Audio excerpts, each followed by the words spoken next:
특강을 시작하도록 하겠습니다. 오늘 저희 강연을 해주실 분은 보스턴 칼리지의 스탠턴 월섬 학장님이십니다. 스탠턴 월섬 학장님은 현재 보스턴 칼리지에서 6년째 학장을 하고 계시고요. 그 전에는 유니버시티 오브 펜실베니아에서 그 20년간 그 교수를 역임하셨고, 그 20년 중에 한 12년을 또 그 보직을 마치셔서 교육 행정에 상당한 경험을 가지고 계십니다. 제가 점심을 같이 하면서 이런저런 얘기를 나눴는데, 정말 서울대학과 한국 교육에 필요한 그러한 문제를 제기해주는 오늘 강의를 해주실 것 같습니다. 오늘 강의의 제목은 이제 Formative Education이고요. whole person, 우리가 많이 알고 있고 당연하게 생각하는, 하지만 현실에서는 어떻게 해야 될지 잘 모르는 전인 교육에 대해서 오랫동안 고민을 해오셨습니다. 교육은 학부는 스왈스모어 칼리지에서 리버럴 아츠 칼리지에서 교육을 받으셨고요. 그 다음에 유니버시티 오브 시카고에서 휴먼 디벨롭먼트로 anthropology와 휴먼 디벨롭먼트로 공부를 하셨습니다. 전통적인 교육학을 공부하신 것은 아닌데 누구보다도 우리 교육의 중요한 어젠다를 깊이 고민하고 계시다는 생각을 가졌습니다. 특히 우리 월섬 학장님께서 고민하고 계신 것은 어떻게 하면 whole person, 전인적 인간을 키울 수 있을 것인가에 관한 것입니다. 저희가 전인 교육에 대한 얘기를 당연하게 많이 하지만 실제 현실에서 하는 방법이나 또는 환경이나 제도들이 여의치 않은데, 그 점은 미국도 크게 다르지 않은 것 같습니다. 주로 컨텐츠 위주의 이 소위 사실적 지식을 하는데 초점을 맞춰 있다 보니까 미국의 많은 청소년들도 삶의 방향을 잃고 굉장히 정신적으로 많은 어려움을 겪고 있는 것 같습니다. 얼마 전에 학사위원회에서 또 서울대학교의 학생들의 기초 역량을 어떻게 강화할 것인지에 대한 그런 논의가 심도 있게 있었고요. 우리 학원장님들도 공통된 고민이 뭐냐면 각 단과대학에 정신상담하는 그런 서비스를 조금씩 제공하고 있는데 거기에 너무 많은 학생들이 지금 대기를 해서 그거를 미처 수용하지 못하고 있다, 이런 고민들을 토로하셨습니다. 한마디로 지금 우리의 젊은 세대들이 무한 경쟁에 내몰려서 사실적 지식을 극한적으로 공부하고 서울대에 들어왔는데도 불구하고 들어온 이후에 삶의 방향을 잃고 굉장히 아파하고 있는 현실이기 때문에 저희가 오늘 이 월섬 교수님의 강의는 특히 우리 서울대학 전체에도 시사점을 줄 것으로 생각을 하고요. 또 미래 교육을 책임질 교원을 양성하는 데 있어서도 가장 직접적으로 저희가 큰 도움을 받을 수 있을 것 같습니다. Formative Education이란 말은 저는 개인적으로 처음 들어봤는데, 그때 form이라는 말은 전인 whole person을 어떻게 형성해 갈 것인가라는 의미의 form이라고 합니다. 실제로 6년 동안 준비를 하셔서 그 보스턴 칼리지의 Formative Education Department 학과를 아예 신설을 하셨고요. 전인 교육을 체계적으로 할 수 있는 그런 교육 체계와 또 연구를 지금 아주 적극적으로 하고 계십니다. 그래서 큰 기대를 가지고 저도 오늘 소개를 해드리게 되었습니다. 스탠턴 월섬 학장님을 큰 박수로 맞아주시면 감사하겠습니다. 감사합니다. 강 학장님, 조 부학장님, thank you very much for inviting me. Thank you to everyone for coming. I'd like to give you a sense of what we mean at Boston College by formative education as an illustration of a larger trend that I think is going on around the world, moving toward more holistic visions of what schooling should be about. So I'm going to try to give you an overview of what the problem is, why it is people are moving in this direction, and a sense of how it is at Boston College we imagine a solution to this problem. So are we set? Okay. Okay, so the way education is being practiced in many contemporary societies leads to a certain sort of disengagement on the part of young people. There's not a sense of purpose built into schooling. If you ask your typical school child, why are you here and what are you doing? They'll tell you they're supposed to be learning subject matter, they're supposed to be getting good grades, they're supposed to be getting into the right university. They don't have a sense of what else they might be doing in school or in their lives other than those relatively narrow instrumental goals. So you often find young people in school who are pretty disengaged. They don't have a sense of what their larger purpose is, and they don't know why they're doing this schooling stuff other than the fact that their parents told them they had to, or their teachers told them they had to, or they want to get into the right university or get the right kind of job. This leads to a sort of alienation among a lot of young people. And I believe this is true here in Korea, but it's certainly true in the United States, where you have an awful lot of young people, including people who are quite privileged and successful. So in the US, we have lots of wealthy school districts and talented students who often find themselves in this position of feeling kind of alienated. We often have burnout. We have young people who by the time they graduate high school, they don't want to go on anymore just because they don't understand why they've been doing what they've been doing. So this feeling of alienation is a common pattern that we find in the US.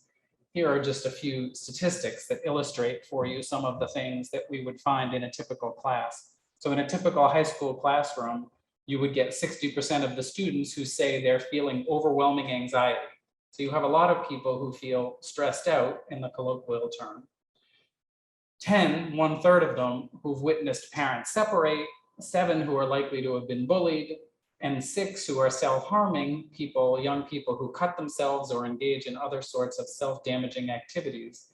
The rates of suicide among young people in the United States have accelerated dramatically over the last decade or two. Literally, the rate of suicide among adolescents and young adults has doubled in 10 years in the United States. So it's at proportions that we could call epidemic. There's a malaise, there's a sense of not understanding why they're doing, not feeling that life is worth living. And that's a generalized problem. It's something that extends across social classes and across different sorts of groups. So there's this feeling among young people of feeling disengaged, alienated, depressed, anxious, unhappy, not understanding what purpose they're serving, not feeling a sense of joy or fulfillment in their lives. This is not just school's fault. It's not that the schools have caused young people to feel alienated like this. Schools may be part of the problem, but there are lots of other factors in the society that lead to this sense of alienation. But schools would seem to be the right institution to intervene. So young people are all going to school and they're having this sense of alienation, which is caused by breakdown in family structure. It's caused by social media. It's caused by popular representations of young people in the media and movies and TV. It's caused by a range of factors. Schools aren't responsible for all of this alienation, maybe some of it, but schools would be a perfect place for the society to try to intervene and develop a greater sense of fulfillment, of purpose within young people's lives. However, schools are in a very weak position to do this because schooling, at the same time as this increase in alienation has happened, schooling, at least in the US, has put themselves in a position that they can't solve the problem. So there was a fight in the United States in the first half of the 20th century between two different visions of what education could be. And the vision that won was a vision that I've referred to here on the slide as social efficiency. So social efficiency means that the purpose of school is to try to help prepare young people to participate in the society so that they can have marketable skills, get jobs, make money. We want to help schools be maximally efficient in terms of communicating the knowledge and skills that young people need to participate successfully in the economy. That vision of schooling wasn't the only one. There were more humanistic visions of schooling about trying to develop the larger vision of who humans are, and school could expose young people to literature and philosophy and art in a way that would grow them as whole people.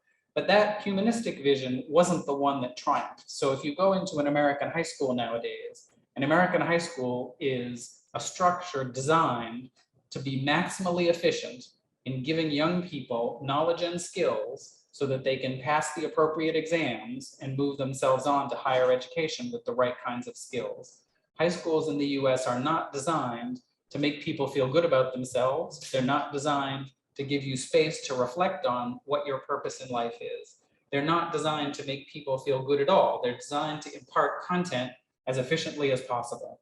And we've actually gotten quite good at that. As it says on the slide, the graduation rates in the United States have gone up quite dramatically over the last several decades. So it used to be there was a large chunk of the population that did not graduate from high school.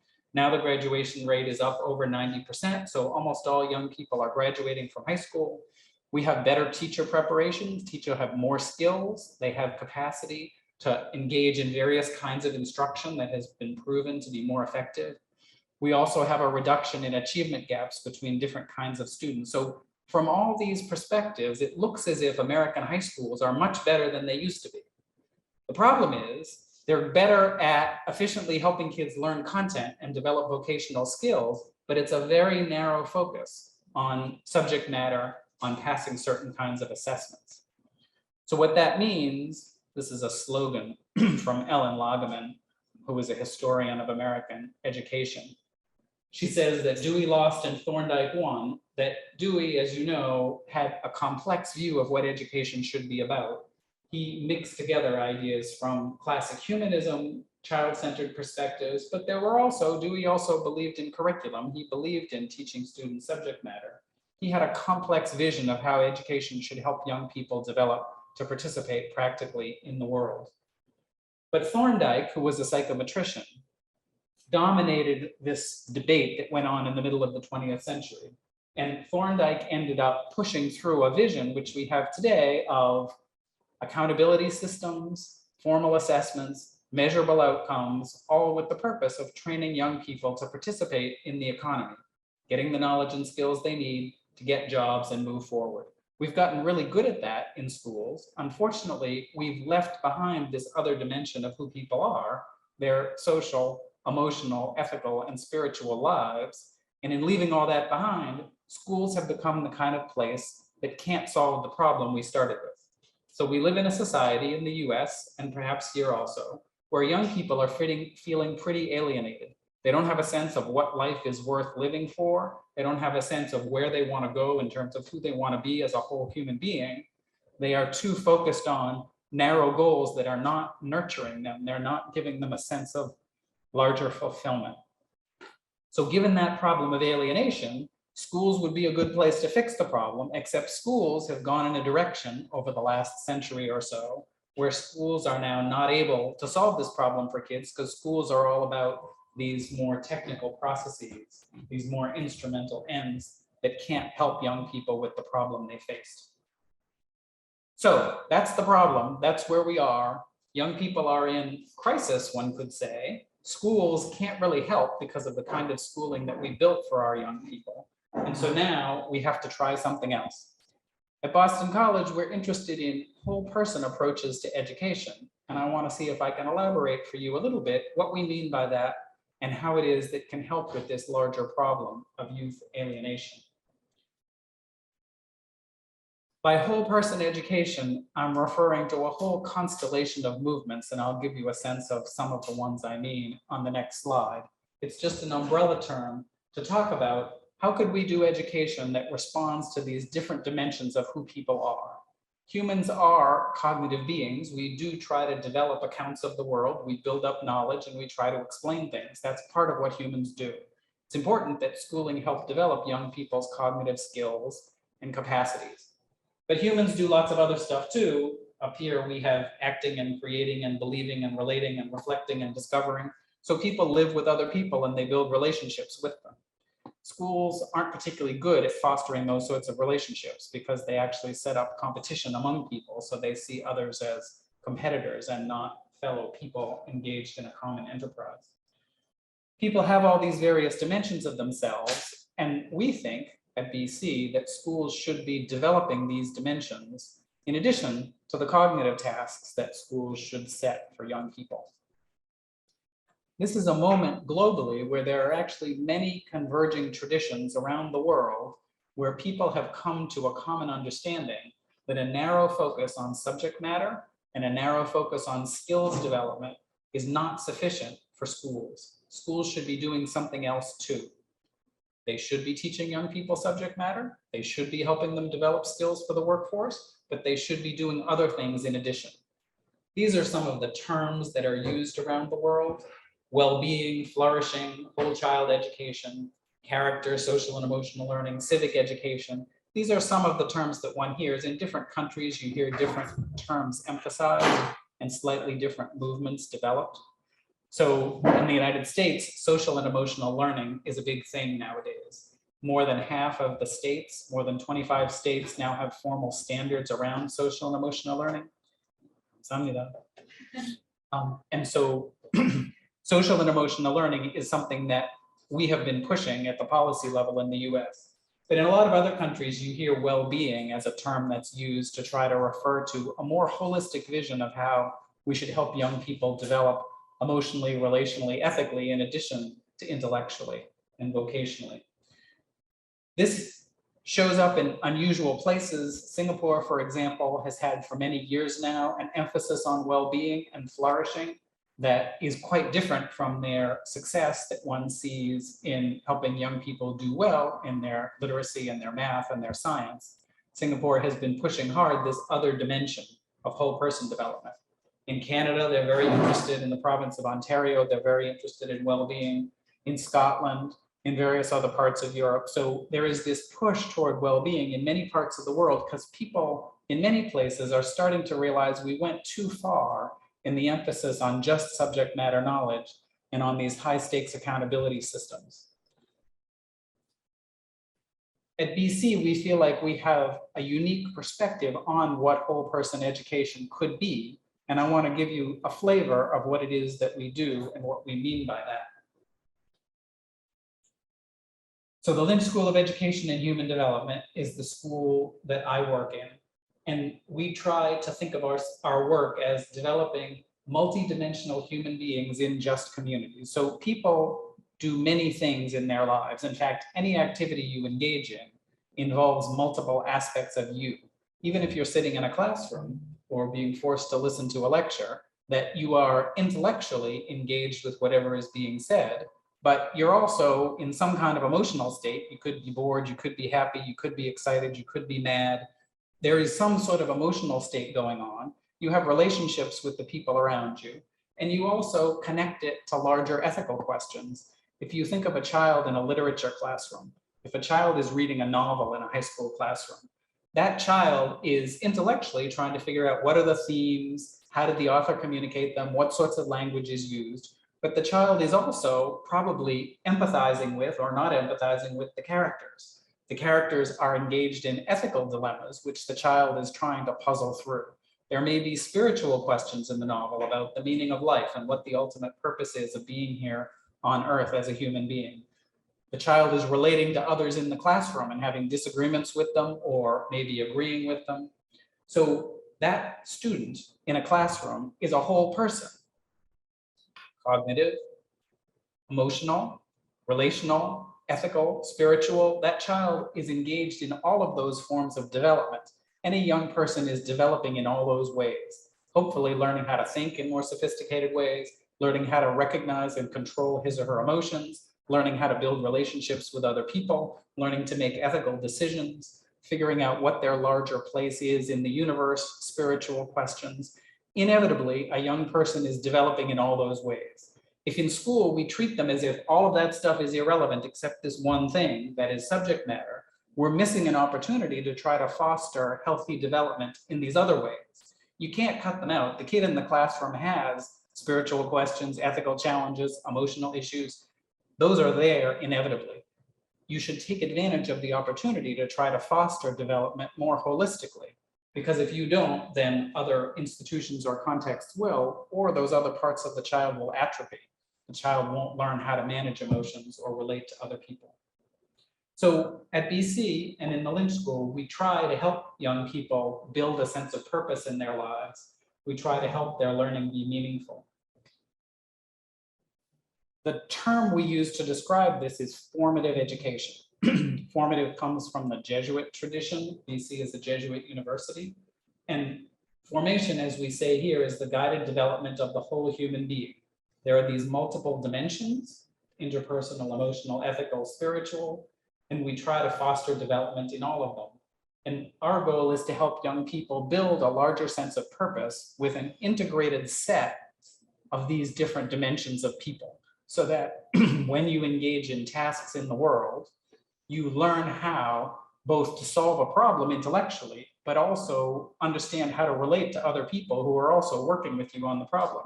Understand how to recognize and manage the emotional states that you find yourself in while you are working with those other people. Behave in ethical ways in these relationships while you are solving that problem that you're asked to solve.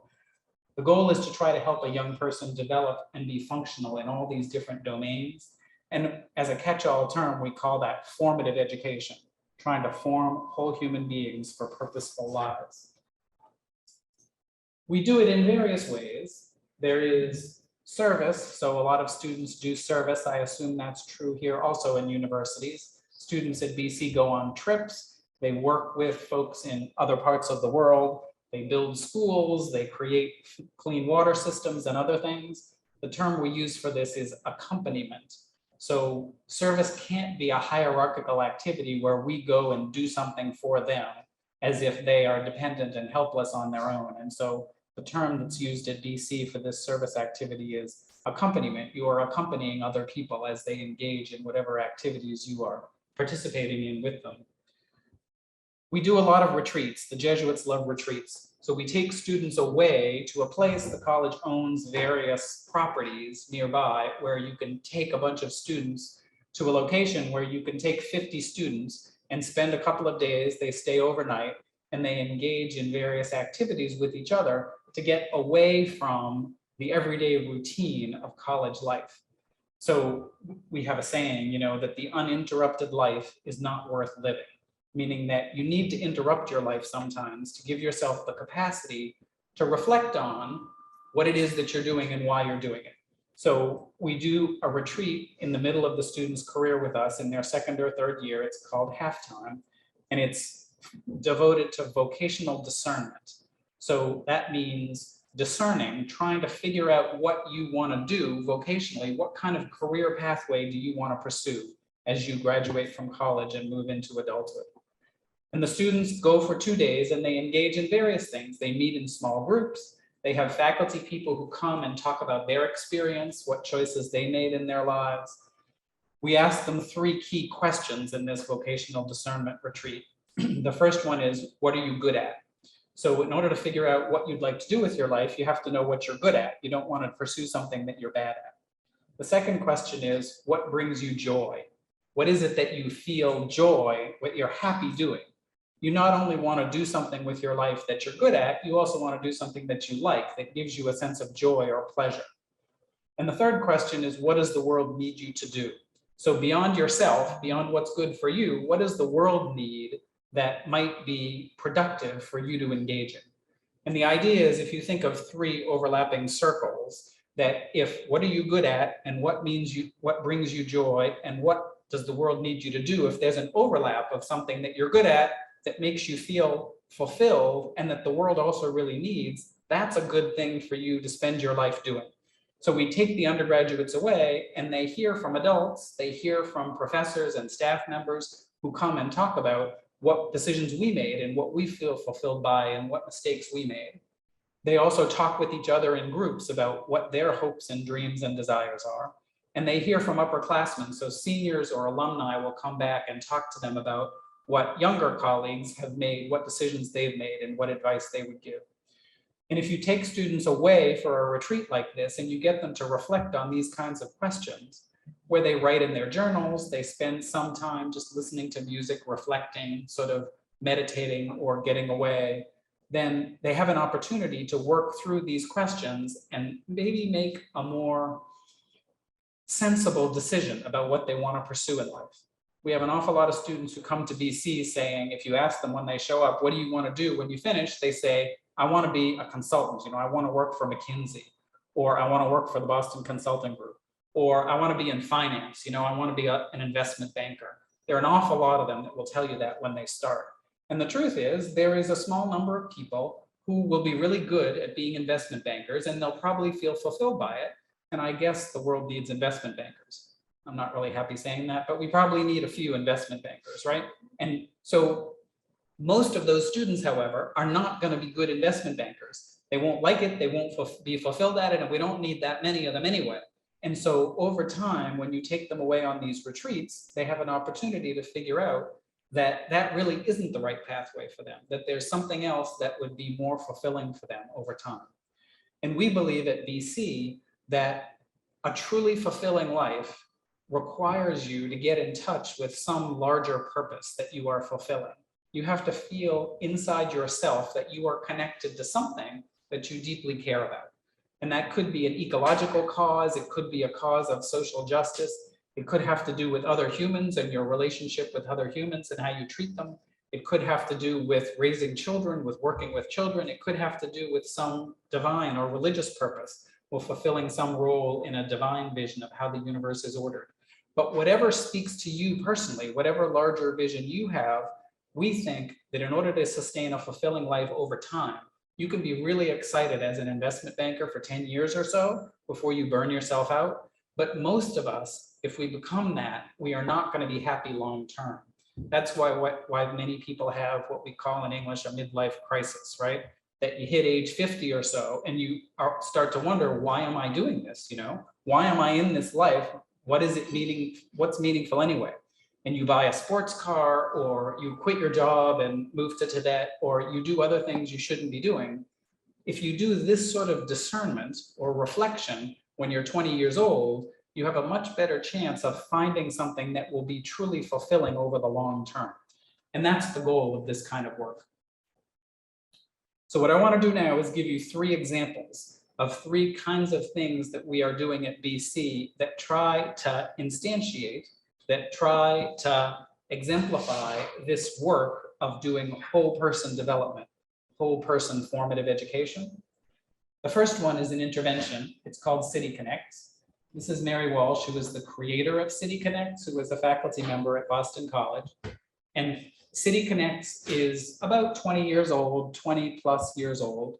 And it wants to take existing school structures. It doesn't abandon the traditional schooling model. It takes a school the way it functions now, but it adds a crucial component that allows us to attend to the development and the needs of individual children, which vary.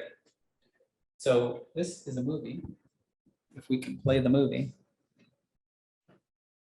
Can I just put my finger on here? Oh, I see.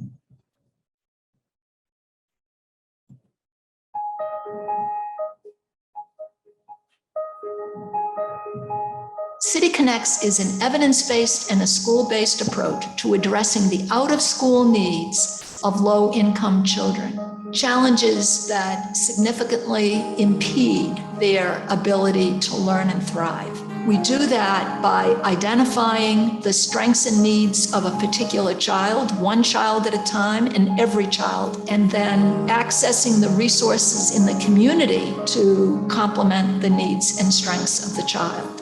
In order for kids to be successful in school, they need lots of different things. A kid might need a backpack, a winter coat. She might need counseling, a family service center. And those are all the kinds of things that your City Connects coordinator can connect you to. One advantage of City Connects is that it takes a multi-pronged approach to solving a multi-pronged problem.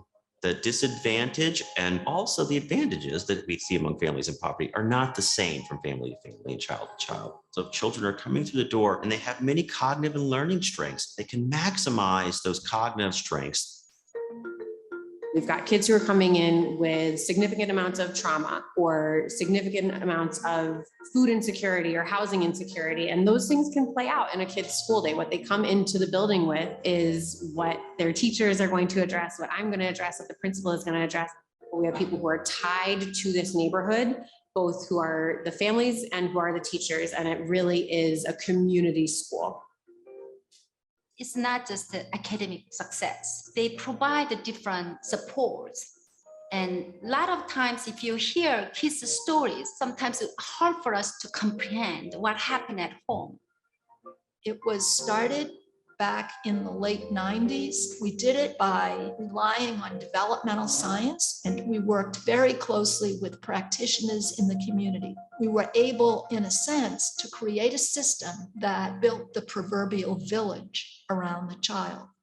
From the outset, City Connects was very concerned with collecting data to be able to evaluate the impact of the program and, even more importantly, to provide information that could be used to refine the program, improve it so that it could be more effective and more efficient. We see pretty dramatic impacts on academic achievement. Their dropout rate in high school was half when we compared them to a group that was equivalent. Teachers have long known that these out-of-school needs make a difference, and they've done amazingly well in some cases of getting resources for children, but that's not their job. When they have somebody in the building that can help them do that, they become very engaged. If we can scaffold the right supports around the right child and use existing services and enrichment opportunities, then we've figured out a system to build the village.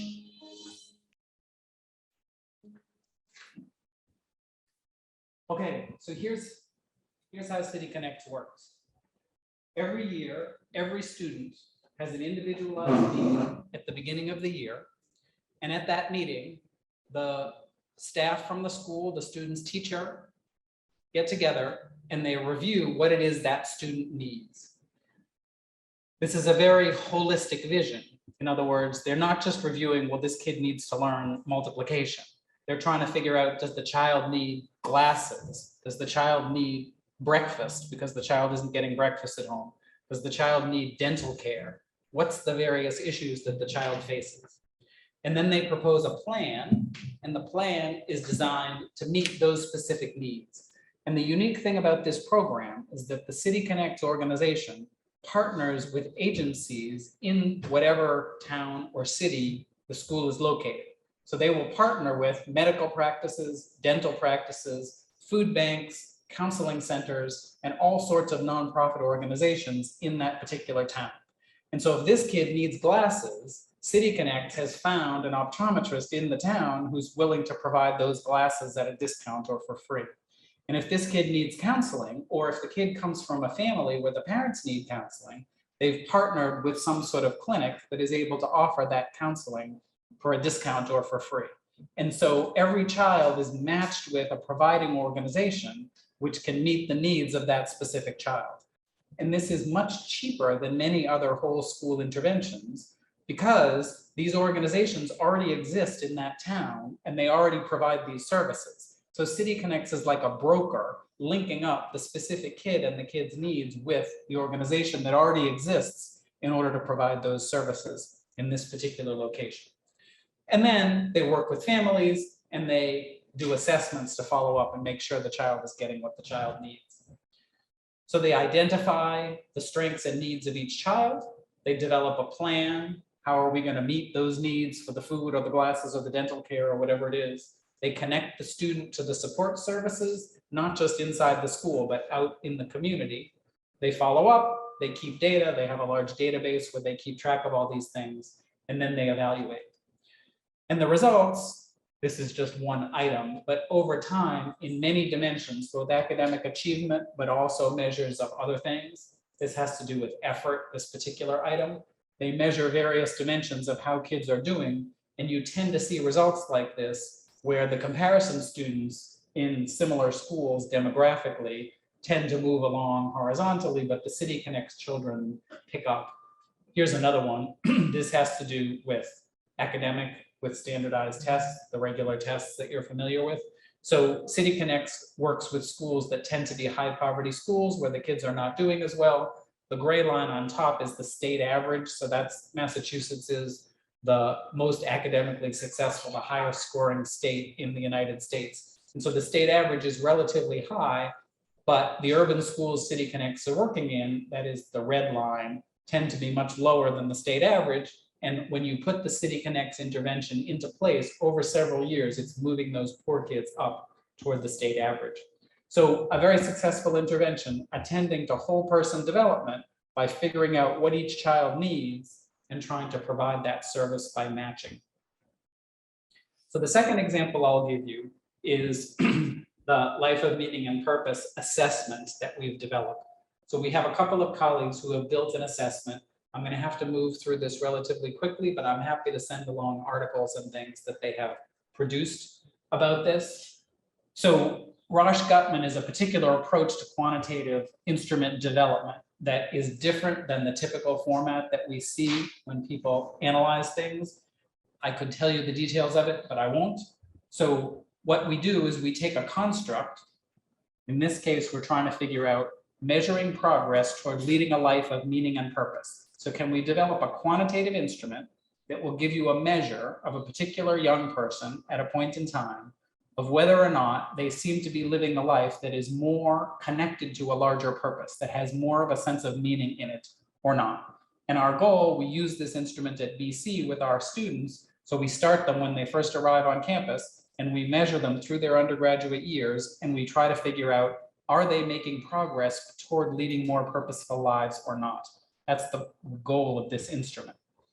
So the way it's built is the construct purpose is broken down into dimensions, which are broken down into facets. And I'll give you an illustration of what we mean by this. Again, I'll move relatively quickly, but I'm happy to explain it more. So forget all the text on this thing. This is someone else's instrument. This is a short instrument. It's called the Claremont Purpose Inventory, which is, it was produced by Kendall Bronk, who was a student of Bill Damon, who is the professor at Stanford, who's done a lot of work on purpose. And she has this short instrument to try to measure how purposeful someone is. But the crucial thing to see here is the red boxes. It actually has 3 dimensions. Meaningfulness. So how clear is your sense of purpose? Do you have a sense of meaning in your life? Goal orientation. How much effort are you putting into this? How hard are you working at trying to have a more purposeful life, at working toward the purposes you have? And beyond the self, meaning a purpose is not deep enough unless it goes beyond just what you want, but connects you to other people, to some larger whole. So the instrument we built tries to take advantage, we call them clarity, effort, and frequency. So clarity has to do with what was meaning on the last slide. How much meaning do you have? How much of a sense of purpose do you have? Effort, how hard do you work toward achieving those purposes? Frequency, how often do you do it? We added this dimension of horizon, which is how ultimate is the sense of meaning, how far beyond the self. I'll illustrate that for you here. So here's how it's built.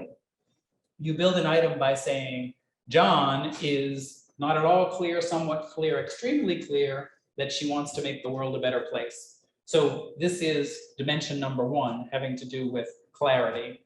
Then you build one about effort, makes almost no effort, some effort, or tremendous effort into making a meaningful contribution.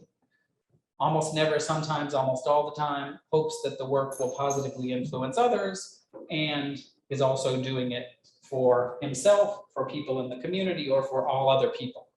So this is how you build these items, and then, and then the items look like this. So there will be a set of 7 items, and each item is intended to capture 1 point on a scale from more to less of whatever dimension you're measuring here. So this one is about effort. We're in that second dimension here. And so at the highest level, Jane is extremely clear that she wants to make the world a better place for all people, and she exerts tremendous effort in doing so. She's constantly engaged in activities that provide a meaningful contribution. And at the bottom, Mary's not sure it's important to leave the world a better place, so she places little effort into doing that. She doesn't work on anything intended to have a positive influence on anyone but herself. So there are 7 items that are built like this in each case. And then the results that you get, the way these items are used, is you ask a person to place themselves with respect to these items. So you'll be given one of these items or scenarios, and then you'll be asked to place yourself with respect to it. So the response options are, I have more direction in my life than Mary. I feel like I have more direction. My direction is comparable. I feel like Mary has more direction, or Mary clearly has more direction than me. Those are the responses that are possible for each of these items. And when you give them to a sample of people, you get a distribution that looks like this.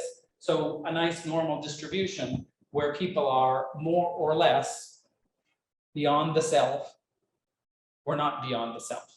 So up here, the way you would interpret it is the person is, if you have a score of 4 here, you're up toward the higher end, absolutely clear in your desire to make the world a better place for all people, exerting tremendous amounts of effort in doing so, and so forth. And as you move down, you are less so. So you get placed, an individual respondent will be placed somewhere on this scale based on the answers to a whole set of these little vignettes. It was built off of a model like the Kohlberg test that was built many decades ago, where they asked people to read these little stories about others and then place yourself with respect to the stories. So that's the structure. That's how it works like. I'm not going to go through this one, but the same process is used for each of these dimensions, for meaningfulness and for effort and for goal orientation. And in each case, you get this sort of nice normal distribution coming out. This has now been used with many different populations of students, college students so far. And so we do get a good sense of what a student is like with respect to this notion of purpose. We use it at BC to assess the impact of the work we do when we test the students at the beginning and at the end. And the process is that the results are interesting, that it takes about 2 years for whatever we do with them to kick in. So in the first year and the second year, they tend to be relatively flat. And then something happens usually in the middle of their experience with us as college students. So by year 3, there seems to be a significant increase in the results on this score.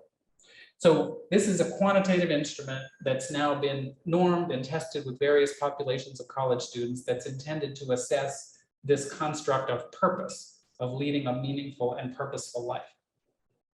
And finally, we have the Department of Formative Education, as the dean was describing before. So this is a new department. It's a rare thing to create a new department, as you know, at an academic institution. I would like to get rid of some of my departments. Sometimes we close departments, it's hard to do, but to build a new one is a very unusual thing.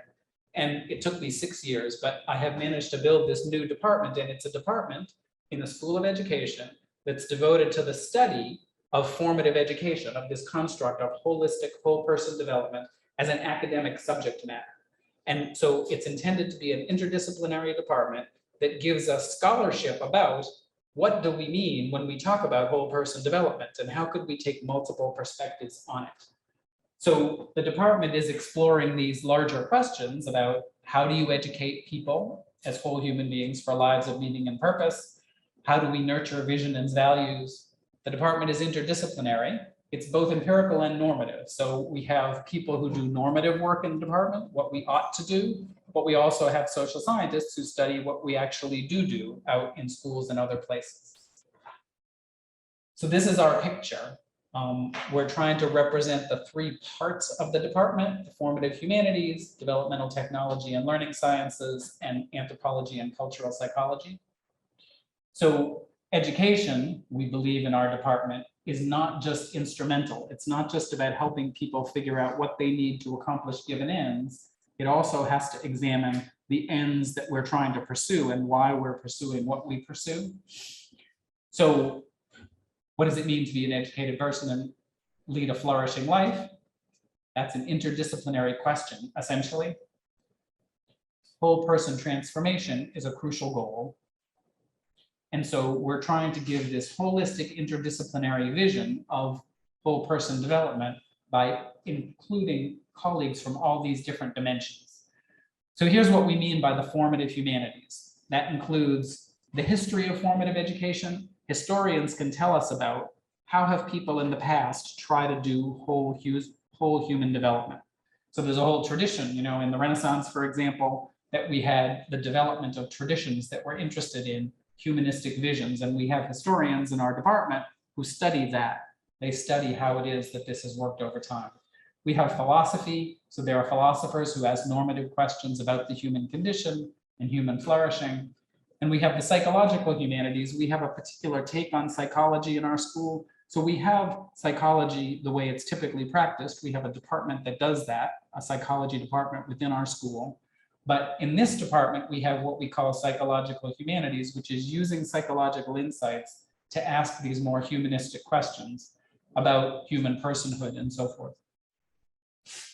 We had anthropologists and cultural psychologists in our department because you have to understand how people do this differently.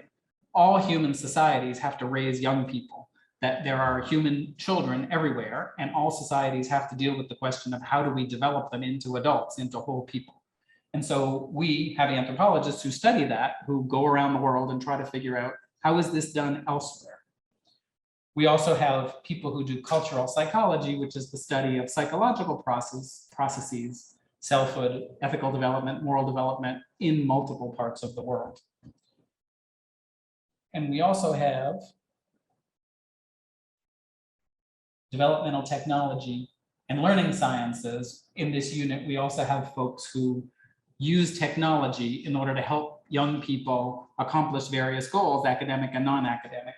I was describing at lunch, we have a colleague who teaches 4-year-olds how to code. So she teaches kids who can't read and write how to code, how to teach a machine, a computer, in order to do something and to build a set of instructions that will allow the machine to execute an action.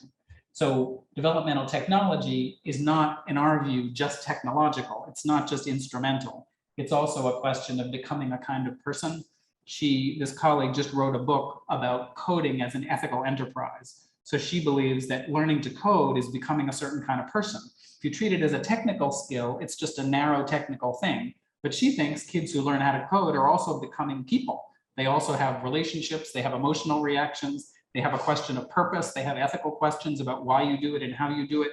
And she thinks coding is an ethical process. It's a process of developing a whole person. And so we have developmental technology and learning sciences as well. So that's the new Department of Formative Education. Would be happy to answer questions about it. This is my last slide. Globally, this narrow instrumental view of education as being just about subject matter is something that many societies around the world are starting to move beyond. Students need to learn content knowledge. They need to learn vocational skills. That's crucial to schooling, but schools should be doing something else too. And they shouldn't just be producing kids who get more and more stressed out and more narrow. Formative education, the development toward a whole person who has a sense of purpose. Formative education is one crucial means that one can try to pursue this more holistic vision, this global aim toward well-being or fulfillment or whole person development. We do need to expand our educational aspirations. That it's much easier if all I have to do is teach the kid the multiplication tables to learn how to multiply and divide. That's an easier thing to do to raise ethical human being. It's a much harder task to raise a whole person to be a decent human being than it is to teach a kid biology.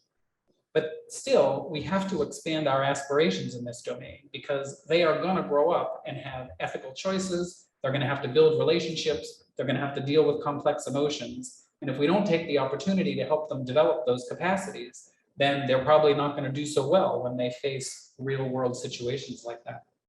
And at BC, we think of ourselves as a hub for doing research on these questions, building interventions like City Connect, and doing professional development to help educators and others engage in this. So, thank you all, I appreciate it.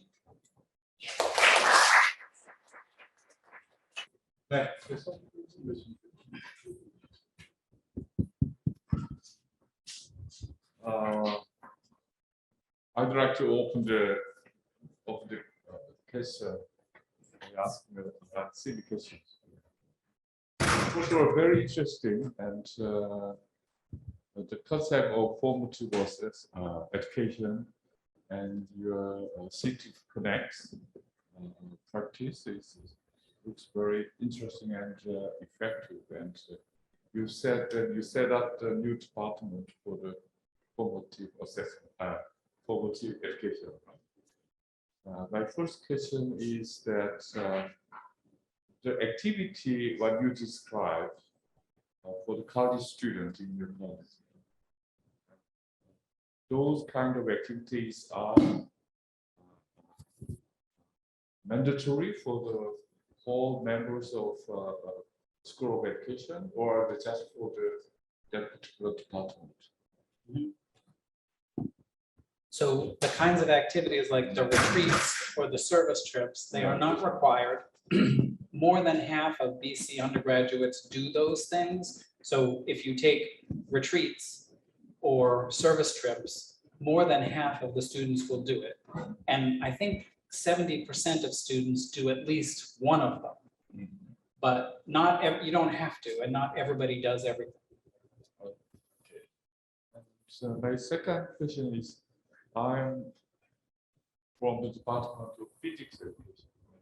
I'm the science person, and 1/3 of curriculum of the new department is the developmental technology and learning science. And to me, it used to be we call it developmental science and learning technology. And is there any particular reason you exchange these two terms? The new department has a new major, which is called Transformative Educational Studies. And so as an undergraduate student at Boston College, like here, I assume, undergraduates pick a school, so they would be in the School of Education. And then they have to pick a major within education. So they could pick teacher education, they could be trained to become teachers. They could pick applied developmental psychology, which is what the psychology department in my school offers. And that prepares them to do work in human resources in organizations or in counseling, to be a counselor, for example. Or they could take this new transformative educational studies major, which is in the new department. And that major includes courses from the various dimensions we described. So it'll include courses that are more philosophical about the theories of what the purpose of education is, more historical about how has education typically been done in the past in different contexts. And they will also include courses in technology, in educational technology, and thinking of it in a more holistic kind of way. And so each of those things would be developed. The specific question about where I put the technology in the title, I'm not sure. We would have to ask the faculty and get them to explain to us how they put it that way. But we're trying to create a more holistic department. So we could have done formative education and just had philosophers and theologians. You know, we could have just had humanists in it, but that doesn't capture everything we're after. And so the people who do technology are important because they're always reminding us about scientific and technological developments as something that's really important for these young people and for the society. And we have to include that as part of what we think about. So I hope that it will work. This department just launched this fall, so it's just a month old. So this department is just a month old. You guys are getting the news before anybody else because it just launched. And so we'll see, it could be they all hate each other and fight, you know? I can't say what's gonna happen down the road, but I'm hoping that they will be able to work together in this more holistic way.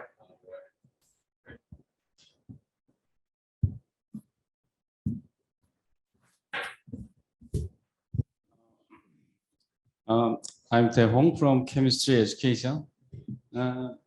Your City Connect program is quite interesting, and I was thinking while listening your talk whether this kind of concept can be applied to certain city or certain community, like whether this can be applied to the Seoul city, especially very competitive in education and competitive for success.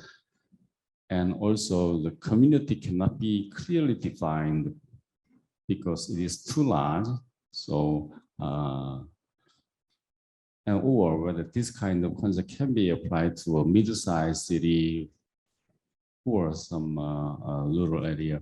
So I wish actually this kind of approach can be applied to the Seoul city. Like, I think it is too much difficult for proper education. So I want to listen to your opinion. Yeah, it's a good question. I think that there are two kinds of issues. There are logistical issues and cultural issues. So logistically speaking, I think the answer is yes. I think you could do it logistically. It would have to be a little bit different in this context than it is in the United States context, because the way your society is organized is different. But we've started, City Connects has now launched in Ireland. So we are now in Dublin, in Ireland, in intercity low-income neighborhoods in Dublin. And I think we have a dozen schools in Dublin that we're working with, and we're hoping to expand across Ireland.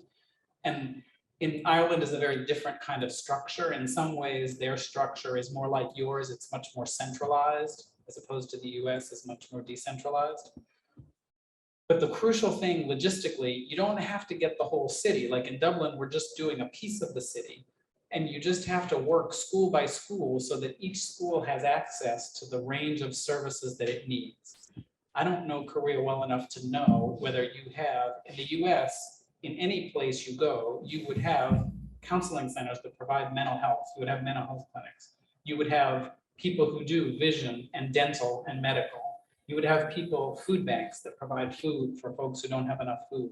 So if you have in this region enough organizations like that that are already set up to provide those services, then it's just a matter of getting the school to connect to them such that they can draw on them when they need them. So for this child who needs winter clothing, or this child who needs dental care, they can do it. So logistically, we would have to learn more about your school system and your system of social services, and we would have to modify the model to fit your context. But we wouldn't have to do the whole city. We could just do a piece of the city. We could do one school. In some cases, they just do one school at a time, and that school just has to find the right partners. So a logistical challenge, but I think we could do it. Culturally, that's an interesting question, that Korean society has been extraordinarily successful at academic achievement, right? You all have students who excel internationally in their academic achievement. So you've been very good at that, but you've paid a price for it, right? In terms of the cost that that imposes on children and the constant competition and stress. And so would a community of people accept this sort of a system? Like a high functioning community is less likely to accept it because they already think their kids are okay. And they don't care that their kids are all stressed out because they're supposed to be stressed out so that they can get into Harvard or whatever it is they're supposed to do, right? So in a more challenged community, and City Connects has started in communities that are not doing as well, it's easier to get people to buy into it because they think that they could use assistance in these different ways. So I don't know whether you would be able to convince the parents of high achieving competitive communities to buy into this model. I just don't know. I don't know enough about the context to say, but it's an interesting challenge to see whether it would be possible. Ireland is a different context for us. The US is also a heterogeneous place. City Connects is in Indiana, for example.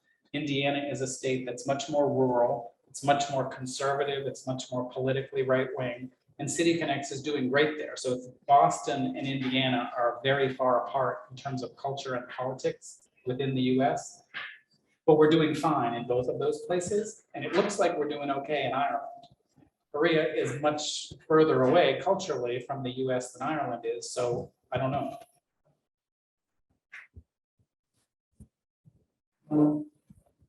Well, thank you so much, Dean Stanton Wortham. Well, it is very nice to see you here again. In 2 months, we have met in Boston almost 1.5 months ago. Well, it is the second time for me to hear what formative education is, but in my mind, it looks like something. So I should deliver my concern when I specific questions regarding what formative education is.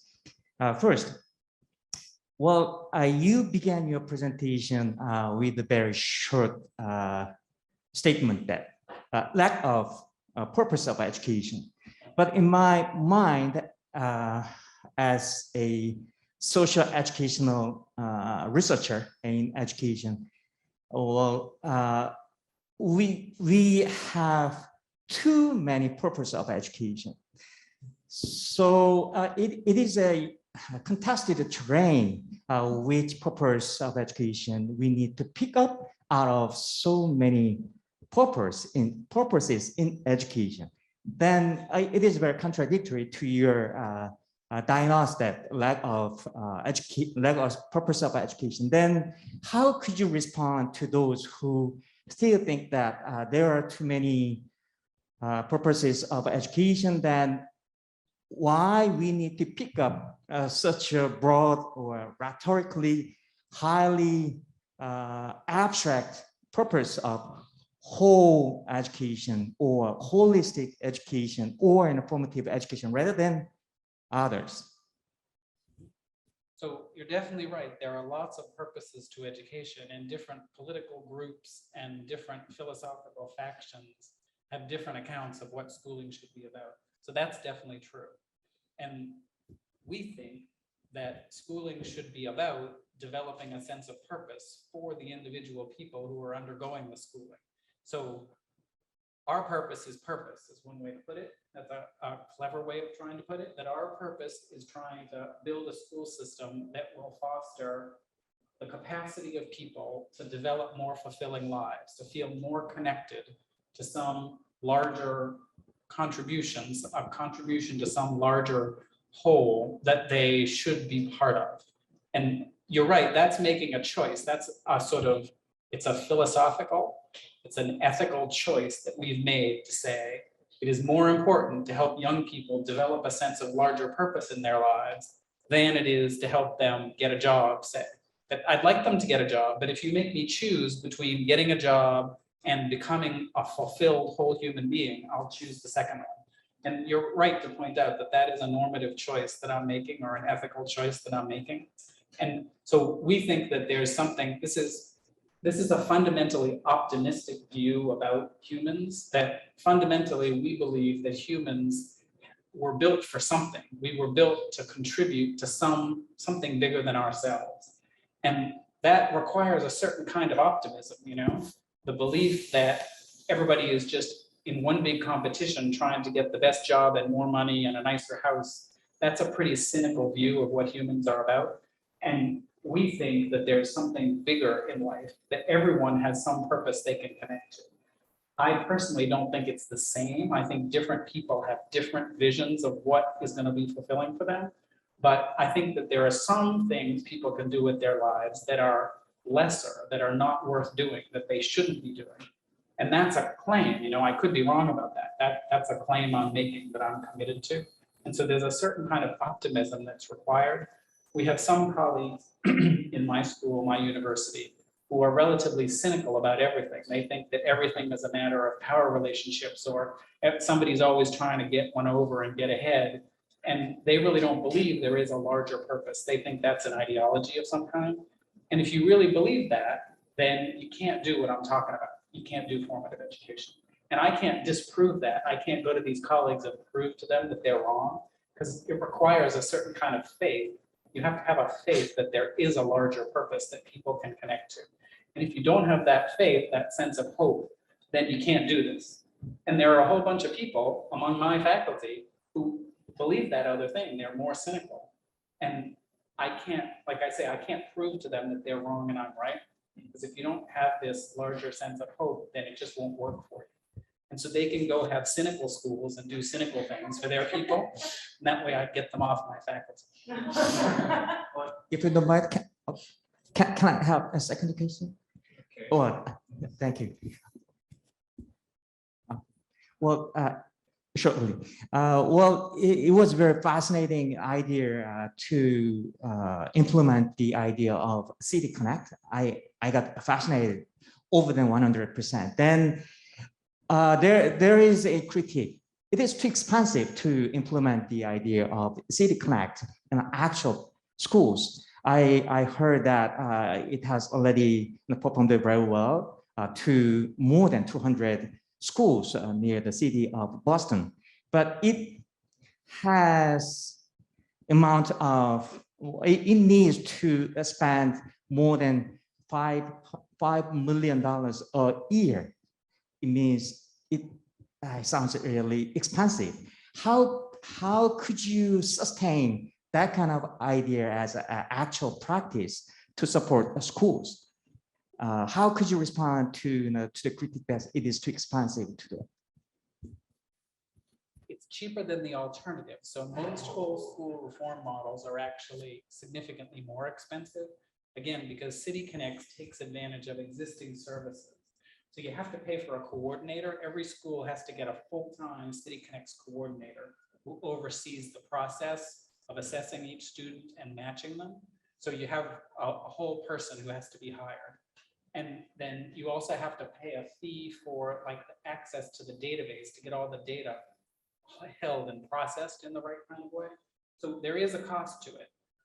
But they've done studies and it's far, far cheaper to do it than not to do it, because the costs in the long run, in terms of if the kids don't accomplish these things, are much higher. So we could actually connect you to some of these articles they've written about the net cost being actually really in your favor for doing it. But you're right, it takes money to get it going. But the program, Mary Walsh, who you saw there on the video, is a remarkable fundraiser. So she generates about $5 million a year in funds that come in and support the whole effort. Those funds aren't only paying for schools, they're also paying for research, for the evaluation that we do of the program. But still, it does cost a significant amount of money. But I think it's worth it if you allow all those children to realize potential they wouldn't have been able to realize otherwise. And it's in a system where you can find the extra resources, it's something worth trying. Okay, would you please answer these are the two questions in the chatting room? I think it's very interesting. Which one? Rob Jovan, Judy Kim. Can we possibly implement the formative education perspective to teaching specific school subject too? Your formative education perspective, can it be applied to specific subjects in the classroom? I think that's the question. And the second one is, you may read it based on the conversation around the cultural. I don't quite understand. Okay, so let's start with the first one. From the perspective of Boston College, the primary people who are supposed to be doing formative education are faculty members. So we do have student services people who help organize service trips and retreats. We have the Division of Mission and Ministry, which also helps organize these service trips and retreats. But we say that the faculty members are the ones who are supposed to be attending to holistic student development and connecting what they teach to this larger mission of doing formation, whole person development. So we have a core curriculum. Boston College has a very large core curriculum. Students have to take about 15 courses that are attached to the core curriculum. And the core curriculum is structured to include opportunities for reflection that fosters this sort of formative development. So there are small group discussions and there are connections to larger purposes that are built into the curriculum. So it's supposed to be professors who are connecting whatever they're teaching to these larger questions. For example, there's a big service learning program. It's called Pulse. It's about 50 years old now. And students will take subject matter classes. They'll take philosophy or theology.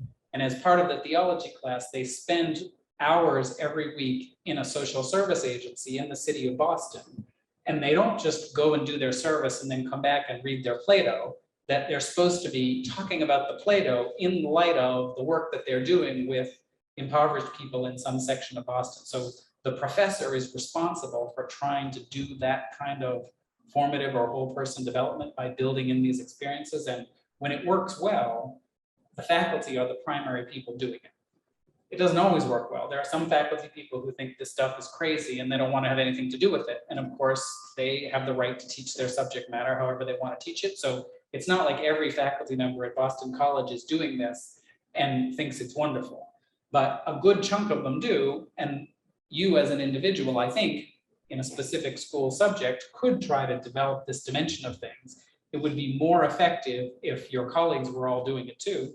So at BC, we have student affairs, which organizes student activities and opportunities. We have mission and ministry, which organizes retreats and service trips. We have faculty who are building their curriculum connected to those whole person development opportunities. So it's a richer environment for doing it. If you are a history teacher and nobody else in your school is doing anything like this and you just want to do it by yourself, it's worth doing. You can do something, but you couldn't do it as effectively as if you had everybody.